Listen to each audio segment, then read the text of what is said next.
TV News, JDM TV News, dans son rubrique musicale, pour vos posts, vos albums, vos singles, venez contacter cette chaîne JDM TV News dans son rubrique musicale dénommée les chrétiens et la musique, les chrétiens et la musique dans JDM TV News. Vous ne serez pas déçus. Une émission pour les chrétiens, pour promouvoir la musique chrétienne. Venez contacter la chaîne JDM TV News. Vous ne serez pas déçus. Vous ne serez pas déçus. La chaîne de lumière. JDM TV News. JDM TV News. La chaîne des lumières. C'est votre chaîne. Abonnez-vous. Abonnez-vous. Bonjour, bonsoir, ça dépend de laquelle vous nous suivez dans votre chaîne JDM TV News, la chaîne chrétienne, chaîne des Lumières. Nous sommes aujourd'hui 28 juin 2023 et nous sommes ici plus précisément à Kitambo, dans une église et dans notre rubrique chrétien et la musique. Et nous avons reçu aujourd'hui comme un invité, un chanteur de l'Éternel que j'aimerais que Yemoko a se présenter à Pesabiso Kombonaye Pe Aouteli Wapi. Bonjour papa. Bonjour papa JP. Kombonani et puis Outi Wapi comme une église. Voilà, je réponds au nom du frère Enoch Junior Yamba. Je suis de l'église La Voix de Jésus-Christ. Mon père spirituel s'appelle le prophète Elie Samani Kinsa. Ok. Alors, dans notre rubrique chrétien et la musique, nous voulons toujours savoir ce qui différencie Ezali entre la musique chrétienne, c'est-à-dire tout le monde a la possibilité de faire la musique chrétienne, même s'il n'est pas chrétien. Donc, il est nécessairement que Moutou, avant ça, la musique chrétienne, il doit d'abord être chrétien. Ok. On parle de la musique chrétienne. Ok. Donc, on doit ici d'abord définir le mot chrétien. Ok. Ça signifie quoi? C'est qui un chrétien? Un chrétien, c'est toute personne qui a donné sa vie à Jésus. Ok. Pour être bref, toute personne qui croit en Jésus, qui croit que Jésus-Christ est le Fils de Dieu et il est Dieu. C'est celui-là un chrétien. Okay. Alors, tout le monde peut chanter. Tout le monde peut chanter une chanson chrétienne dans leur bouche. Okay. Mais tout le monde ne peut pas être des adorateurs. Tout le monde peut citer les noms de Jésus dans la bouche, mais ce n'est pas parce que je cite les noms de Jésus dans mes chansons ou dans mes paroles que cela fait de moi un enfant de Dieu. Non. Nous sommes tous créatures de Dieu, mais nous ne sommes pas tous enfants de Dieu. Okay. L'on devient enfant de Dieu lorsqu'on croit en Jésus, lorsqu'on donne sa vie à Jésus. Il est le chemin, la vie et la vérité. Donc voilà, c'est celui-là un chrétien. Et c'est celui-là qui peut adorer Dieu. Mais n'empêche que tout le monde peut chanter, peut faire tout ce qu'il veut. La Bible dit que tout ce qui respire loue l'Éternel. Mais ce n'est pas parce que je cite les noms de Dieu dans ma bouche, les noms de Jésus dans ma bouche, que je suis enfant de Dieu. Il y a encore notre terme qui vient de sortir dans votre bouche. Vous dites tout le monde peut parler de Dieu, tout le monde peut chanter Dieu, mais tout le monde ne peut pas être adorateur. Dis-nous un peu qui est adorateur. Voilà, un adorateur, ce n'est pas forcément un chrétien. Ok. Un adorateur, c'est quelqu'un qui dépend d'une divinité quelconque. Ok. Voilà. Quelqu'un qui adore une divinité, qui est attaché à cette divinité-là, qui fait un avec cette divinité-là. Alors, qui est un adorateur chez nous, le chrétien? Ok. Un adorateur chez nous, comme je le disais, c'est toute personne qui a reçu Jésus comme Seigneur et Sauveur. C'est celui-là qu'on peut appeler adorateur de Jésus. Pourquoi? Parce qu'il adore Jésus. Il est adorateur de Jésus. C'est quelqu'un qui adore Jésus. Okay. Un adorateur, c'est quelqu'un qui vit en intimité avec Dieu, qui a une relation personnelle avec Dieu. Donc voilà. Donc aujourd'hui, nous pouvons aussi dire notre frère Enoch Junior Yamba est aussi adorateur de Jésus. Oui, simplement parce que j'ai reçu Jésus-Christ comme Seigneur et Sauveur. Je suis son serviteur, je suis son enfant. Donc le fait déjà de lui recevoir fait de moi un adorateur. Et cela remonte à peu près combien de temps depuis que vous avez reçu Jésus-Christ comme Seigneur et Sauveur? Je suis né dans une famille chrétienne, mais recevoir Jésus avec toute la conscience et puis recevoir le baptême de eau, c'était en 2008. 2008? Oui. Ok. Et c'était par quelles circonstances? Parce que vous avez été dans une église, du coup, au Nimi ou à Christ, il y a eu malheur moko, douleur moko. Alors, au lobby qui n'ont malheur ou comme chrétien. Qu'est-ce qui s'est passé précisément? Bon, alors, je voulais pas, comme je disais que ce n'est pas parce que mon père ou ma mère sont des chrétiens que cela fait de moi chrétien. Je voulais rencontrer personnellement ce Jésus-là. C'est Jésus qu'on m'a prêché toujours. C'est Jésus-là que j'ai... Parce que je chantais aussi déjà, depuis mon enfance. Mais je n'avais pas encore reçu Jésus. Je chantais déjà à l'église. Alors, je voulais connaître Jésus. Je voulais rencontrer Jésus. Je voulais faire une relation personnelle avec lui. Et c'est en 2008, lors d'une activité d'évangélisation, que voilà, on prêchait, on parlait tellement de Jésus que je sentais dans mon cœur cet amour-là pour Jésus devenu, et j'ai dit qu'aujourd'hui je dois recevoir Jésus-Christ dans ma vie. Donc c'est comme ça que... Et comment était l'expérience? C'était au Kouya Nassé, au Lelaki? Quelle était l'émotion quand tu avais reçu Jésus-Christ comme Seigneur Sauveur? L'expérience était que ce que j'avais beaucoup plus aimé, c'était que je sentais cette présence-là réelle, comme je la sens toujours jusqu'aujourd'hui. Je sentais cette présence-là, la présence de Jésus en moi, à mes côtés. Je pouvais sentir cet amour-là de Dieu, le zèle de lui servir, comme je le sens toujours jusqu'aujourd'hui. Donc, voilà un peu. C'est merveilleux d'être enfant de Dieu. Merci. JDM TV News, votre chaîne des Lumières, nous avons reçu le chantre de l'Éternel au nom de Enoch Junior Yamba. Je crois que la question est tellement ébellée. Alors, on va essayer un peu à Kinan Malembe. Autres opportunités, on va poser. Et si on n'a pas eu la chance, peut-être très prochainement, on ne manquera pas à poser la question. Papa Junior Yamba, la plupart des médecins disent seulement que déjà à 8 ans, 7 ans, on dirait qu'il n'y a personne qui a aimé 23 ans, 30 ans, non. Toujours quand on a 8 ans, 7 ans, c'est aussi la même chose avec vous que vous avez déjà au Koliboué. Bon, je crois que moi, je constate déjà de les bases. Donc déjà mutu abenga manelo komoko boye bomona yeka atango aza mwana mukie ndenge azo vivre et tout, c'est par là que boyeba mwana oyo ndira abenga mi po azala ndé banzela na yango, vous voyez un peu. Et moi je n'ai pas choisi d'être musicien. Je suis né musicien. En fait na koya na sani wana. Je me suis trouvé dans la musique. En fait. La famille aussi, il y a des gens qui chantent comme papa, grand frère. Mon père chantait. Ma mère aussi chante. Ouais. Jusqu'aujourd'hui. Oui. Et mon petit frère aussi, c'est lui qui est derrière moi. Il chante aussi. Comment vous s'est lancé dans la carrière, si on peut dire carrière solo?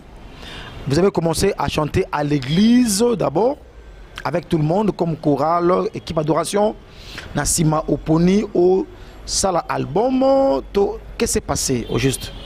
Voilà, on a bandé dans l'église, comme la plupart des chantres. Et puis après, vers les années 2010, il y a eu un groupe indépendant. Et puis après, en 2015, j'ai commencé maintenant à sentir dans mon esprit que le Seigneur me voulait maintenant commencer une carrière solo. Alors c'est comme ça qu'en 2015, j'ai quitté le groupe où je chantais et j'ai commencé l'enregistrement de mon premier album. Est-ce que vous avez quitté pour une injustice peut-être que baneko considérer oté to onomona que yozo mba bien mais ba ocho bakal alors on dépenser et il y a que non voilà on a quitté na sala et l'eau qu'on a moko comme ça je vais évoluer c'était pas ça babanda musala nzambe te na la frustration babanda musala nzambe te parce que tu as été vexé ouais non on les a départ à Mabé et puis pour chuter peu Mabé. OK. On commence l'œuvre de Dieu lorsque tu sens en toi que tu es prêt pour commencer. OK. Lorsque tu sens que le Seigneur te veut déjà commencer. Lorsque tu as le goût de Dieu, alors tu peux aller. Il y a une parenthèse que Nangakina Fongola avant que Nabusana prend comme la place au Banaki premier album Nayo au baki terme adorateur adorer Dieu et on a adorateur mais c'est que nous sommes ici ce sont adorateurs il y a Yesu Messie mais aujourd'hui pour permettre la question Oyo il y a des musiciens chrétiens Oyo on commence à dire que Bango apparemment ils ne chantent que Dieu dans leur bouche mais au fond de leur cœur on dirait touche moko boy simbeli apparemment au moninga mise ensemble mais on dirait à na maison moko boy mais azue melanzambe est-ce que moi conseil cause à côté na moi parenthèse au boy s'il vous plaît bon moi personnellement na évité sur les musiciens mon chrétien au azadongo OK oyo asanga ko mwanzambe na minoko nazana ba misala moko ya mabe en tout cas personnellement na évité OK. Vous savez, mon kilo, même moi qui vous parle ici, j'ai entendu des choses sur moi. OK. Oui. Le quoi, par exemple le goût là que frère Michel a signé ici, quand je suis allé à Lubumbashi. OK.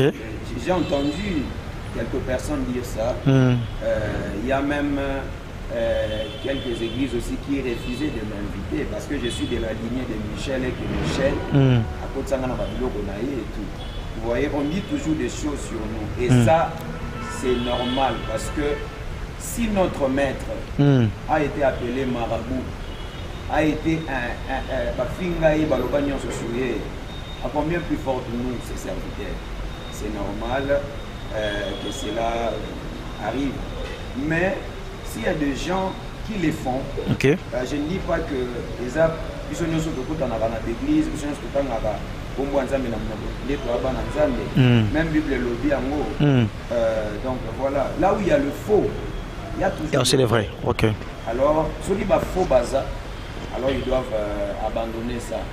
On ne mélange pas la lumière et le ténèbre. Jésus-Christ, c'est la lumière. Okay. On ne peut pas mélanger cette lumière avec le ténèbre. Donc s'il y a des gens qui le font, ils doivent arrêter et ils doivent servir totalement Jésus-Christ de Nazareth. Oui, question AP et Tunamaki, nous avons notre frère Blaise Villa depuis Cape Town qui a aussi posé la question. Au moni na politique balobaka rumeur nyonso zarama bété. Donc on ne peut pas tout jeter en bloc rumeur. Il y a d'autres rumeurs, Zali, parce que bamona kingana voleur moroboy. Demain on peut m'appeler aussi nape voleur. Alors, qu'est-ce qui s'est passé réellement à Lubumbashi où les gens peuvent dire que na Erwana Michel Akwaki Kosim Elo Moboy. Il y avait un concert et là comment ça m'a dit à Lubumbashi on ba tout ba même qui on a rumeur bon on tenait. Bon, rumeur plutôt rumeur est la vérité. Oui, je sais. Jésus-Christ comme il a une marche avant d'être pharisien. Oui. Aliana Bango. Il va te parler de mon mouton, vous le bagage mon anzal. Alina autant. Oui. Vous voyez un peu. Oui. Ce n'est pas parce qu'aujourd'hui, Natamboli n'a pas un mot boé. Je n'ai pas d'exemple. Oui. Il y a papa Michel Makenda. Non, on peut savoir l'exemple. Oui. Ce n'est pas parce que Navandina pharisien, Navandina Moutoamade. Il faut insister place où Nazo Pesa, papa Michel est pharisien. Oui, je sais. Exemple, oui. Ah, je vais partir ma bégaka. Là, c'est vrai. Nakoko Vandana païen. Oui. Mais cela ne fait pas de moi un païen. Nakoki peut oser. Pas ça ma créature en oui. Voilà.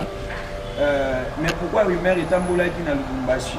C'est parce que nous avons et ça normal. Ok. Nous avons beaucoup et ça là partout. Ça là partout. Nous ça quand même déjà public. On dit toujours des choses sur lui. Est-ce que maintenant sur le public, maintenant sur n'a évité. Tout ce que moi je sais, il y a le vrai, mais il y a aussi le faux. Le faux, oui. En tout cas, on a dit bangoté. Mais on a dit qu'il y a la rapé. Ok. Donc voilà un peu ce que moi je peux dire. Je ne sais pas si j'ai répondu à la question. Bon, en tout cas, au Bongo, moi je ne fais que ramener ma réponse et pas tout sur ma question. Alors, c'est à eux de voir ceux qui sont contents ou pas. C'est à eux. Alors, nous sommes dans JDM TV News, votre chaîne des Lumières, chaîne chrétienne. Dans la rubrique, il y a musiciens chrétiens et la musique. Alors, aujourd'hui, papa Enoch Otoembi Junior, qu'est-ce qui s'est passé dans le premier album? Dieu vous a parlé na banzembo to yomoko vandaki omoni bon ndenge vie et kende na mona ye melanzembo nzambe na ngai nzembo boye parce qu'il y a des ceux là qui disent que moni nzembo yo ya mandenge manzambe inspiré nga pendant la vision asenga ba phrase o ba mot o boye ndena yembi bongo ba monsieur Ali bon moi j'ai composé ma chanson alors Dieu m'a aidé alors ndenge comme bongo premier album qu'est-ce qui s'est passé? Dieu vous a parlé dans une vision. Tant que le groupe s'est lancé dans la carrière sur le bon, naye mbanzembo nanga na tchaba parole au mais nzembo nzambe. D'ailleurs premier album on peut la bimise en mais et maman na sala quelques chants. Oui.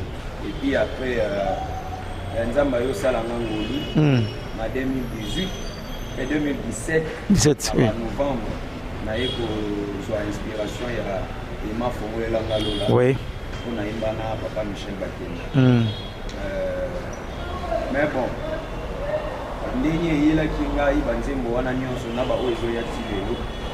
la Bible dit que Dieu parle tantôt d'une manière, tantôt d'une autre. Dieu peut nous inspirer des chansons par le songe, par la vision ou par une voix douce, silence, mais aussi nous avons le Saint-Esprit de Dieu en nous. C'est ça. Ça peut aussi nous arriver qu'en méditant la parole de Dieu, tous ont inspiration, on a le okay. Donc vous voyez, Dieu parle tantôt d'une manière, tantôt d'une autre.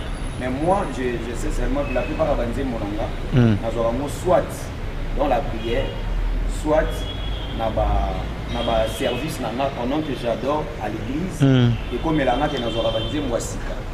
le service, aussi quand je dors, na yo kaka, banzembo na se apomi, aussi quand on a zotambola tout, en tout cas n'importe quel moment, na retour inspiration. Il y a des questions au Yoba Tunakibiso avec Judith Modi depuis France. Il y a qu'est-ce qui s'est passé pour na otika album mwangoana au kotimba moko na Emma Fongolanga Lola na papa Michel Bakenda. Yami Balé Dali, la plupart il y a ba yembi ba théâtre toujours ba orateur, prédicateur, on est na kumba pasteur pe nakati et soit ba pona mimi comme ya ba évangéliste. Papa Enoch pe azape évangéliste to il y a zaka ayemni ka nzembo bien que a roté na nzembo mais a suika na koyemba wana a miteli na nzembo a boyi ateya ya ba bengende comme prédicateur dans une église a pour prêcher.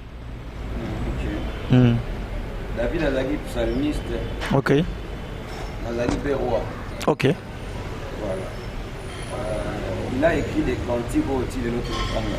Ok. Mais il était un roi. Est-ce qu'on peut être un musicien chrétien à la fois aussi pasteur ou prophète, je ne sais pas moi. Oui, c'est possible. Ok. Parce que Dieu peut nous remplir de beaucoup de talents, de beaucoup de grâces. Okay. Mais il y a toujours un talent ou une grâce qui va être dominé. Qui va dominer l'autre. Okay. Donc il y a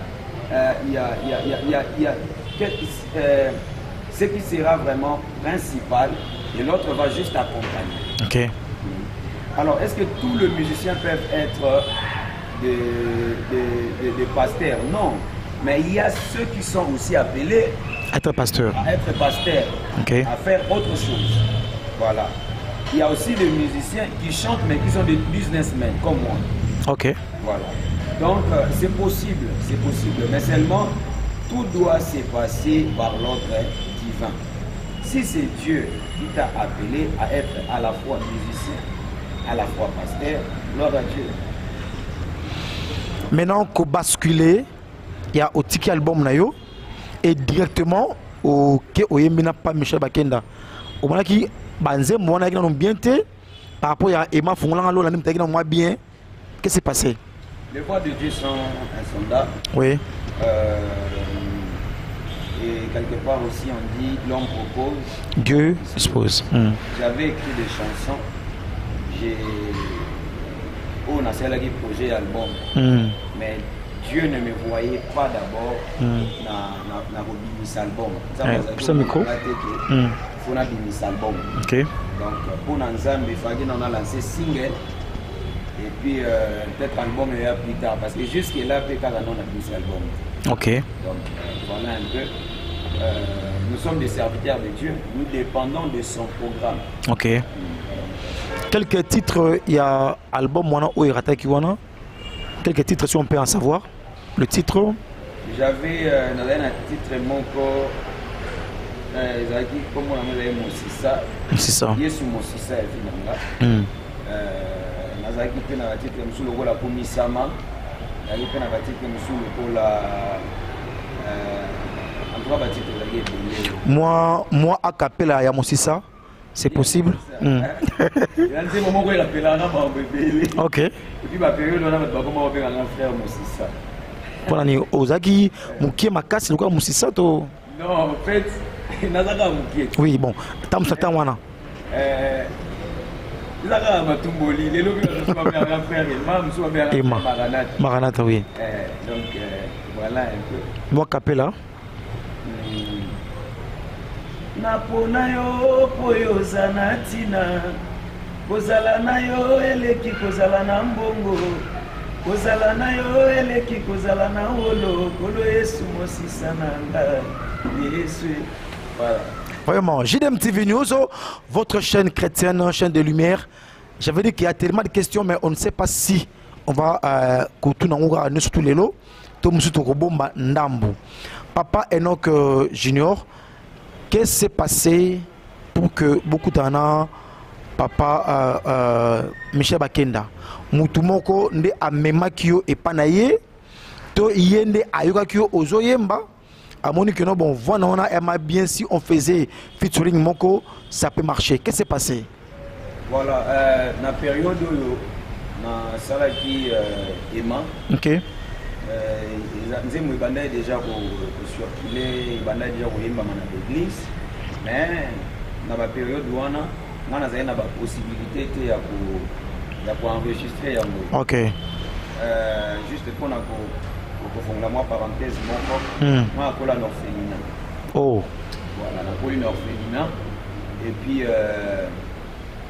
après orphelinat, je suis commis au la permanence église. Ok. Alors, dans la période où on a c'est vrai que... Église n'est pas père spirituel, ailleurs? Oui, toujours mon église. Ok. Alors, nous avons la possibilité d'enregistrer Nzembo, oui. Alors, nous avons eu à travers Père Moko. Aujourd'hui, c'est un grand serviteur de Dieu aussi, il a son église. Ok. Azalaki, dans la période où on a Azalaki peintre. Alors, à Kenda, il y a peinture, il y a Papa Michel Bakenda. C'est comme ça que, quand on est dans la moelle du solo et tout, Babeti peut le solo nanga, Babeti le solo nanga. C'est par là que frère Michel a Bakenda. Et sinon, je peux venir avec le frère à la maison. Nous sommes allés à la maison chez Papa Michel. On a parlé et tout. On disait, moi, ça va. Beaucoup ont enregistré à monter. Je lui ai expliqué la difficulté dans un moment. Il m'a dit, non, en tout cas, je vais te soutenir. On n'a pas enregistré.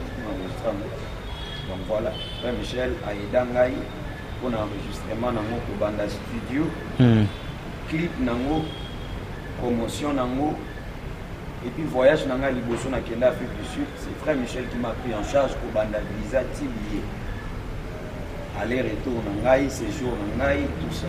Okay. Donc voilà un peu l'histoire. Alors à Singapour le monter en retour pour dire que nous voilà ce qui na selo chance oyo na misa album ce qui était kami tala au pesanga 10% au pesanga 5% à Singapour le monter. Papa Michel a aidé battre belé na mboko. Je pense qu'avant ngai a aidé ba musicien belé et après ngapé azo aidé azo continuer d'aider ba musicien. Je pense que aujourd'hui moi ba jeune belé oyo babimi na nzela ya Papa Michel Bakenda. Donc voilà un peu à Singanga le moko te. OK. Parce que nous savons qu'il y a de ceux-là qui peuvent aider, mais en retour, alors que vous appelez aussi le Komoko et Komelaye.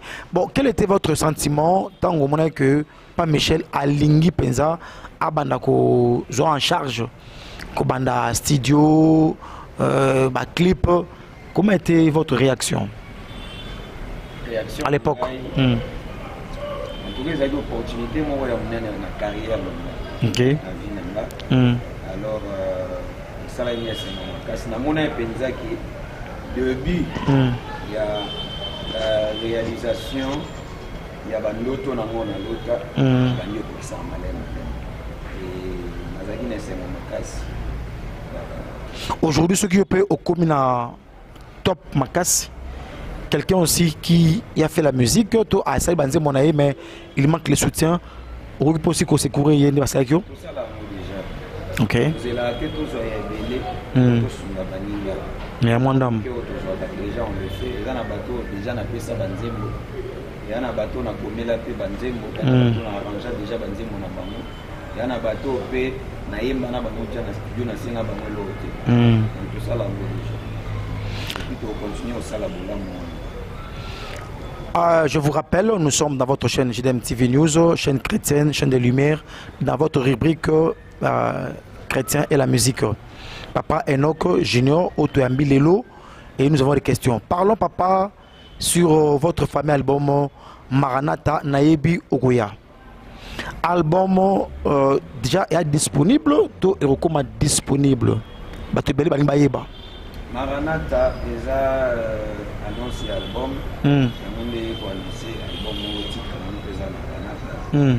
Mais sorti nango date à sorti nango dans notre fixé. OK. Voilà, puis bien noté nombre ya banze mope oyo vous avez album nango te dit que vous allez combien déjà banze déjà. Oui. Déjà banze déjà et puis jusque là puis et bien nous pété sur il faut vraiment tout bimisa bon nango tout continuer ka ko bimisa bana banze moment. Donc voilà un peu. En tout cas pour l'album Nazana précité jusque là. Mais Banzembo est un album pour Ezolanda. Après Awa, nous allons encore sortir un titre bientôt là. Je crois que par la grâce de Dieu, il n'est pas mort l'église.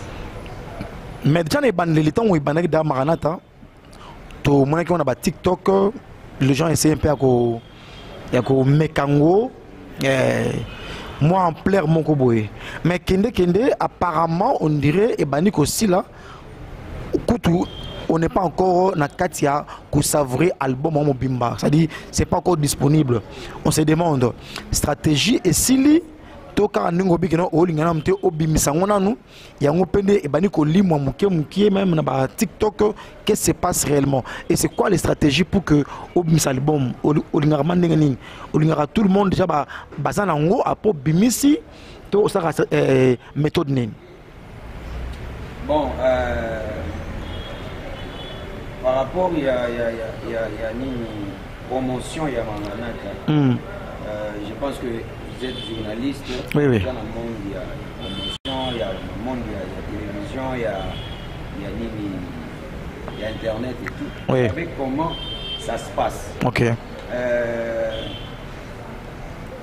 Kolobaki et moi, Bolembo et Poti. Bon, moi on a constaté mon ante. OK. Mais celui déjà Binoro Boutala Biso constaté en gros. Je crois que nous allons encore faire des efforts pour que tu continues promotion pour que nous continuions à prendre la bande en Zambie. Donc voilà un peu.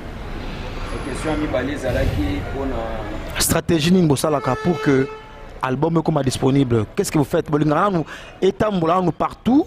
Vous faites comment? L'album est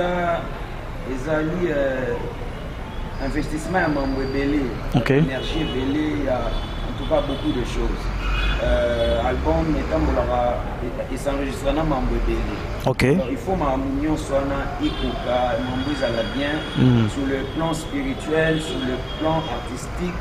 Tout doit être ok pour que ce que l'on est et pas mon là-bas dans les âmes. Donc voilà un peu, il faut money et puis il faut préparer le terrain bien. C'est le coquille du malélo. C'est une fois c'est la promotion, tout ça. Money mon qu'on a mes bimi. Promotion nango eza comme vraiment tel. Dans ce que dit tout ça c'est quoi le Mbimba. On va nous gérer par exemple 10 chansons. C'est ça. Donc, sur vous en et surtout que là, nous n'avons pas une maison de production, nous avons la sponsorité. Donc, ça la carrière en haut, Nanzambi, Publisomoko. Donc, voilà un peu. Ok, dans mollo. Et puis, je pense aussi que la patience paye. Oui. La patience paye. Naza patient. Donc, nous avons malembe. Parce que nous avons malembe. Et son ratant pour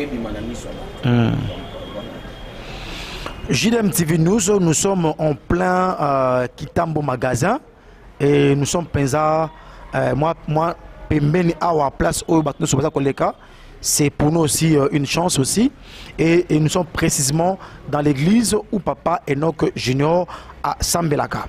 Alors Papa Junior Boyembaki Emma na Papa Michel Bakenda comme featuring, est-ce que na Maranatha a yembipe to touro yobi en tout cas bon yatika ngamo na ko voler na ba propre zel langai o yembi toujours na ye to o yembi yomoko to o yembi na batumsu op ba yemba déjà comme featuring na kati ya Maranatha. Maranatha ezaka ngamo car yomoko bande tina suka. Ce n'est pas peut-être l'égoïsme hein, ton mais Papa Michel passe à la bande me belé moko. Oui. Mike Alamba à la bande me belé moko. Papa José Nzita yé moko pe à sala. Donc il y a égoïsme. To on dirait bandel na nous avons moi featuring nan ba poids. Après ce que so mona no bon, dia poids ici li, siko yomoko bandis ka yomoko nati ti suka pe yomoko na yomoko. Non, je pense pas que on doit d'abord l'idée de faire il y a aussi la featuring phrase à la Kuba Chabiso poids. OK. Ce qui nous a vraiment béni yo, so nous a bazana yo, ozana mutute, au pambulaka mukili. Mais ça peut m'abêter pour s'associer dans la grâce mususu. Parce que nous sommes tous enfants de Dieu. Nous servons un même Dieu. Donc d'abord il faut tout sur la bongo. Et ça n'a noté parce que il faut nasana muto pour à partir de sa succès, non, c'est pas ça. C'est d'abord Dieu. D'abord. Mais après aussi, la stratégie artistique. Et pour qu'il puisse la collaboration, et même après moi, apport au Moroboé, la musique, la carrière à nous. C'est important. Voilà. Parce que Nakoyoka Emma Fongolangalola. On dirait Papa Michel Bakenda Yemoko. Donc si mutu ache makate on dirait Yemom abaninzembo parce que si bah voir en tout cas moi ressemblance. Qu'est-ce qui s'est passé? Non, tout va na on dirait donc Yemoko mutayembi na ye donc yuko rende au moins kana image ka. OK. En grandissant on doit comprendre voir l'amour. Mais nous comprendre que nous avons basé dans le monde. Voir Nangai, ils ont la couleur et OK. Nous avons aimé que Yembandeng Papa Michel. Oui. Bon. C'est aussi normal parce que mon yaza moto na yo kanini. C'est au travail de. On a si on peut dire. Ok. Mais et comme on rappelle que sauf Vanina Moutou Ming, ou Yoka Moutouana Ming, après pour influencer. Pour influencer, oui, oui. Papa Michel, na Yoka est déjà Ming avant. Il venait prester dans mon église. Ok. Avant que tout ça. Bon. Et puis après, nous avons eu ça l'angolo. Tout comme ils sont au vent d'un an pour moi. Oui, ok, les sous. Il n'est pas naïf pendant une année. Donc, je crois qu'il est quand normal. Voilà, donc avant et Maï Bimato après. Non, pendant. Ok. Ça là-bas enregistré. Ah, ok. J'étais sur lui. Mais déjà la bande au yoga. Ok. Donc, je pense qu'ils ont normal. Ceux qui battent balobi qui est dans le balobi est-ce que au pont Sakapé featuring naba Mikolozoé avec un chanteur Moussa Yebana Badeni ou Mana Batumo Randouana Pay? Oui, pourquoi pas. Tout le monde a un pasteur à une église na Yémen. Tu te rappelles un pasteur ici à Libanda. Ouais. Ouais, baza Mikolo na Yé, ou baza Baleki na Yé. Ok. Mais ça n'a pas bêté. Naza toujours na bateau ba pambola ngai, ba continuer ba pambola ngai. Ou peut-être na le barquet. Un jour soki na Nzamba permettre na Wemba na tel comme ça là Papa, il y a une autre question. Permettez-moi de lelo parce que na boina zungana ba ngamba batu. Babi musicien chrétien to bananingwana to bana chrétien musicien. La plupart des cas parce que mona ton azana na ebandeli ali fréquentable ali mutabatu. Mais après un temps, ton niveau mogoboé, même à ta naïe, je dis bien que naïe, c'est tout un problème. Je me rappelle, on a fait l'émission avec Papa Deningonde, on a salué en passant. C'est papa, je l'ai rencontré dans son église. Il n'y a même pas un rendez-vous. Il y a un naïe. La commis brusquement l'église, la coûté avant l'église. La PC Mbote, notre papa, n'a qui n'a posé pour une émission. Je ne sais pas si on peut prendre une date. Si ma personne a un jour, bon, ça va passer à telle heure, tel jour. Mais il y a d'autres musiciens, au moins, que même en tapant beaucoup de temps, il faut qu'il y ait beaucoup de grimaces. On se demande, papa, donc, à bandi boy, ton comme un lobby.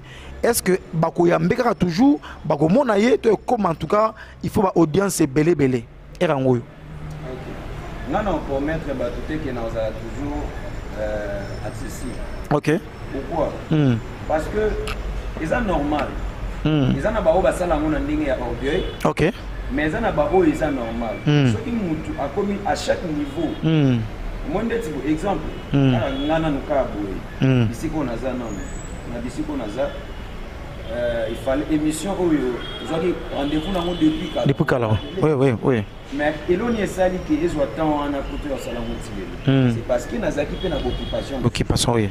Oui, ben pour permettre que de tourner l'émission. Peut-être qu'on peut tourner, mais nous allons l'aise. Pourquoi? Parce que nous allons apprécier pour que les gens nous connaissent ça et tout.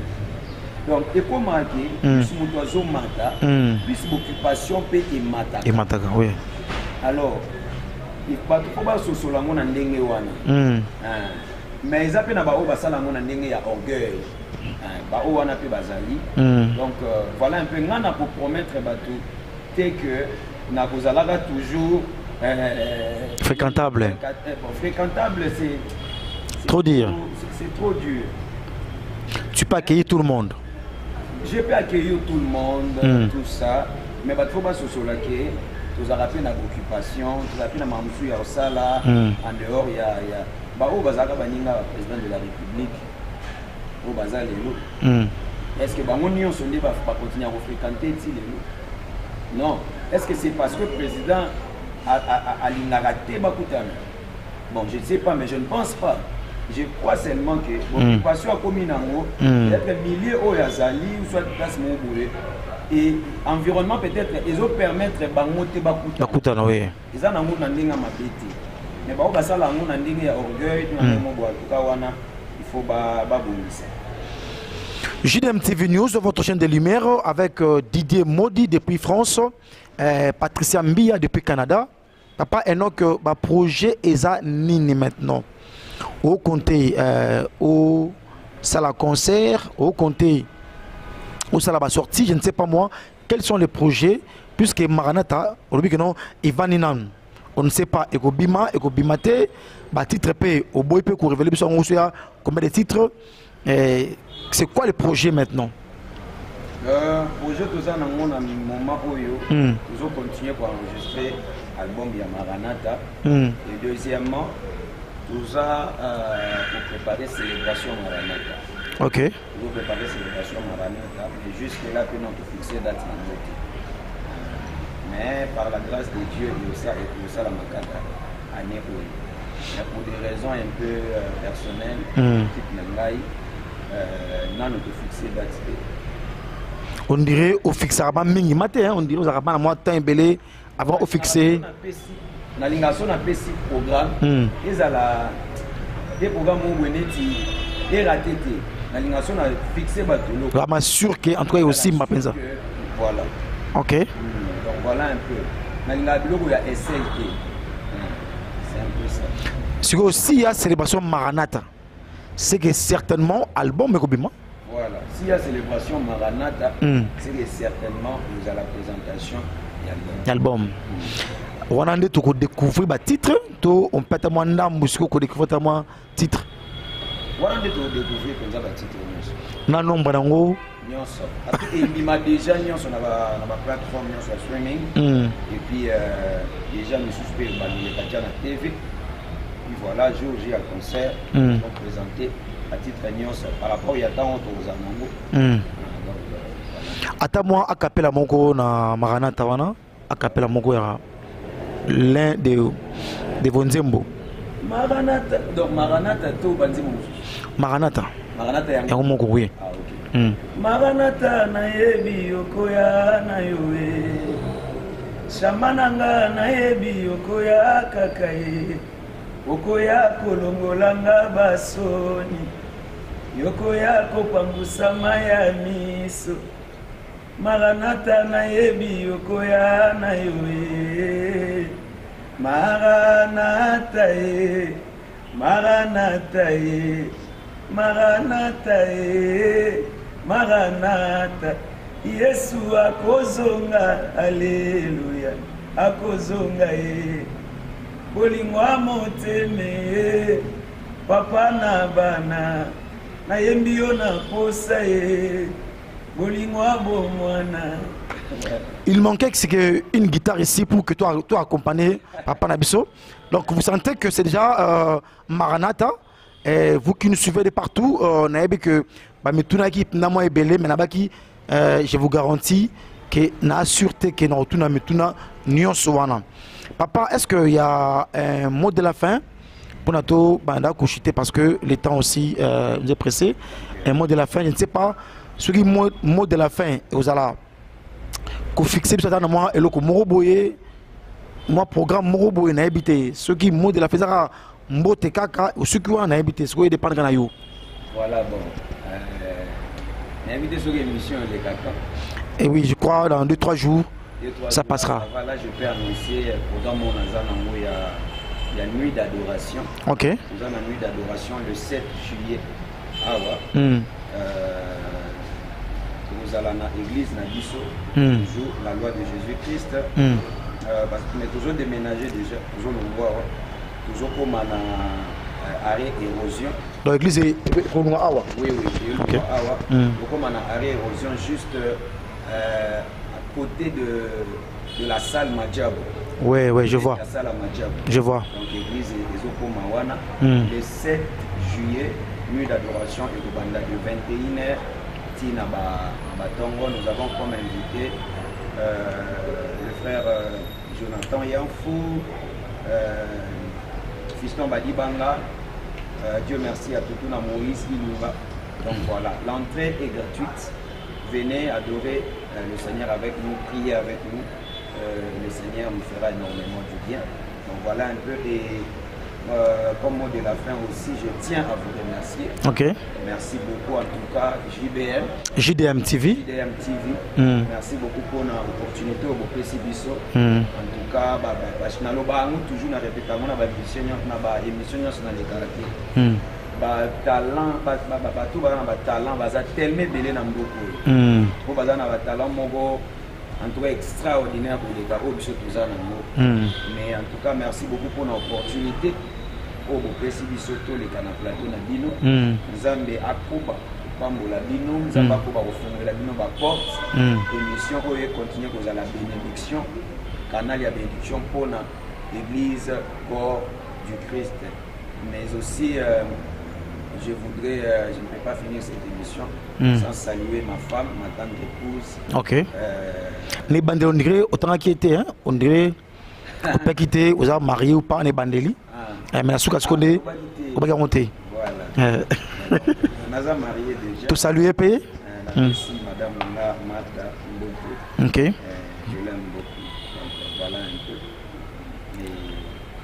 Et que Dieu vous bénisse, peuple de Dieu. Merci beaucoup. Bon, pasteur église, au salut.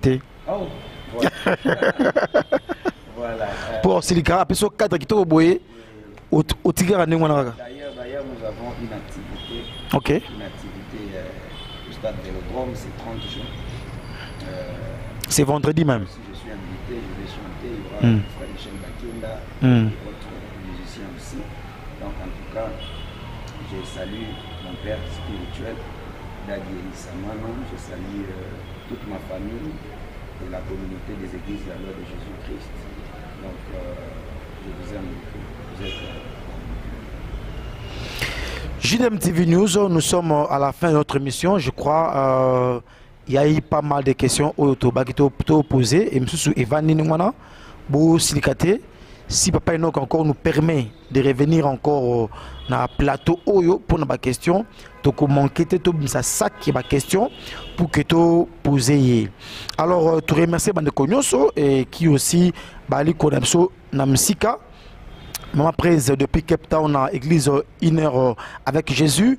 Nous saluons Patricia Mbia, nous saluons Julie Moussamba, Mokonzia Maman, nous saluons Batunios, Oyo Bali Kwandabiso, Judith Modi, Didier Modi et derrière caméra, nous avons notre frère Willy, Alou Salam Sakitoko, et nous avons ma concert Tantino. Et Batunios, en tout cas, laisse que mon Dieu vous bénisse. Et nous vous rappelons aussi que, car les 30 ans, on aussi Église Nouvelle Alliance ou la communauté 7 avec les révérends Tita Kadima, nous avons une veillée de prière et indépendance.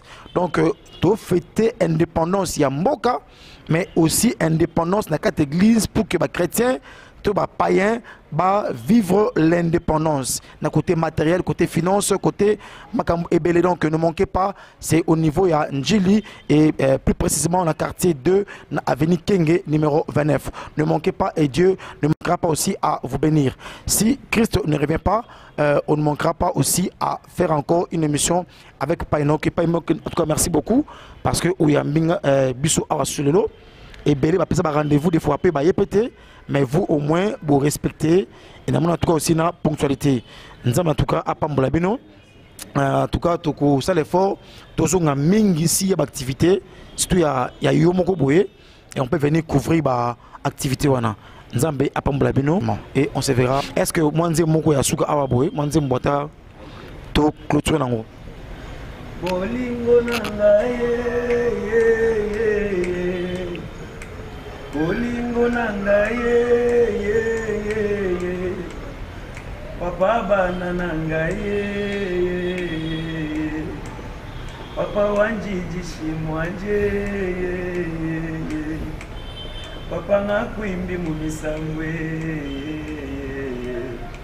Nazalaki yako kufa Papa nzakiti matanga Boye inayo Imemelinga bomoye Tinaza awa Boyolinge Tinazo pema Boyolinge Nabimaki na tongo na zongi Boyolinge Voilà, que Dieu vous bénisse. En tout cas, merci beaucoup, que Dieu vous bénisse. On se verra très prochainement. Bye. Bye bye. JDM TV News, la chaîne des lumières, votre chaîne, notre chaîne. Balobi, restez branchés, scotchés. Nakati chaîne Nabino. Awa présentement na Congo Kinshasa, JDM TV News. Nous avons des émissions comme Gilbert et Soin Pasteur. Nous avons des émissions Instant d'Espoir. Nous avons des émissions Les Chrétiens et la musique. Balobi Awa, il y a des prédications, exhortations. Nous sommes là pour exhorter, pour éclairer. Balobi Tikala Wana Zala branché ko Zapete. Boka télécommande Landa JDM TV News Tikala Awa. Yebisan de Kwaza Pembe Nayo à s'abonner. Yom to s'abonner te. Abonne-toi massivement et nous sommes la chaîne chrétienne, la chaîne des lumières.